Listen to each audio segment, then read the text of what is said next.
অবিচলতার প্রতিমূর্তি শ্রী শ্রী মায়ের জীবন ছিল আদর্শ বিদ্যালয়।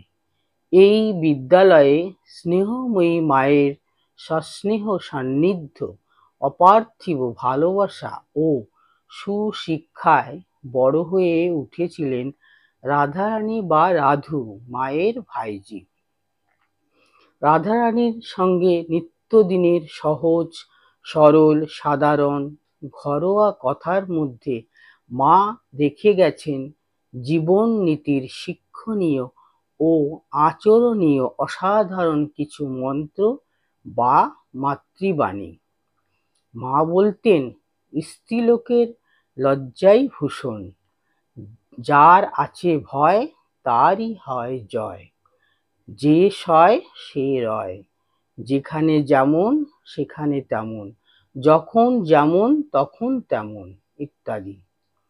কত শিক্ষাই দিয়ে গেছেন উঠতে বসতে চলতে ফিরতে, শুধু বলাই নয়, নীতি কথাগুলোর অন্তর্নিহিত তত্ত্বকে মা নিজ জীবনের প্রতিটি পদক্ষেপে প্রতিটি নিঃশ্বাসে প্রশ্বাসে মূর্ত করে তুলেছিলেন। অফুরন্ত ভালোবাসার সুনিবিড় স্নিগ্ধ ছায়ায় শ্রী শ্রী মায়ের আশ্রয়ে রাধারানী আরও পেয়েছেন সত্যের শিক্ষা, আধ্যাত্ম পথের শিক্ষা, মানবিকতার শিক্ষা, ভালোবাসবার শিক্ষা, উদারতার শিক্ষা, ধৈর্যের সহ্যের, ত্যাগের, ক্ষমার, করুণার, মমতার, আত্মপ্রত্যয়ের, সর্বোপরি সকল অবস্থায় অবিচল থাকার শিক্ষা। দুঃখে অবিচল, সুখে অবিচল, প্রাপ্তিতে অবিচল, অপ্রাপ্তিতে অবিচল।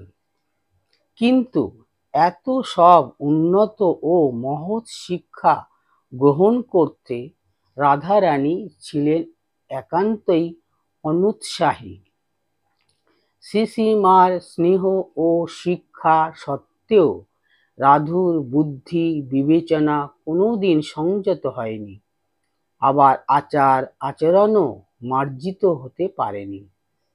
কিন্তু এক্ষেত্রেও দেখা যায় অনিচ্ছুক শিশুকে মা যেমন তার পুষ্টির জন্য লেগে পড়ে থাকে, ভুলিয়ে ভালিয়ে ধরে বেঁধে দুধটুকু না খাইয়ে ছাড়েন না, শ্রীমাও তেমনি তার সন্তানদের মুক্তির জন্য লেগে পড়ে থেকে ভুলিয়ে ভালিয়ে ধরে বেঁধে আনন্দ লেকে অমৃত স্বাদটি পাইয়ে তবে ছেড়েছেন।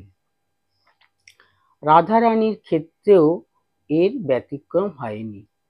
নিরাসক্ত সারদা দেবী নিঃশব্দে পালন করে গেছেন তার কর্তব্য, কারণ যুগাবতার শ্রীরামকৃষ্ণ ও তার লীলা সঙ্গিনী শ্রী শ্রী মায়ের পূর্ণ আবির্ভাব হয়েছিল অজ্ঞানতা ও অশিক্ষার অন্ধকারে বিপদগামী মানুষকে পথ দেখাতেই।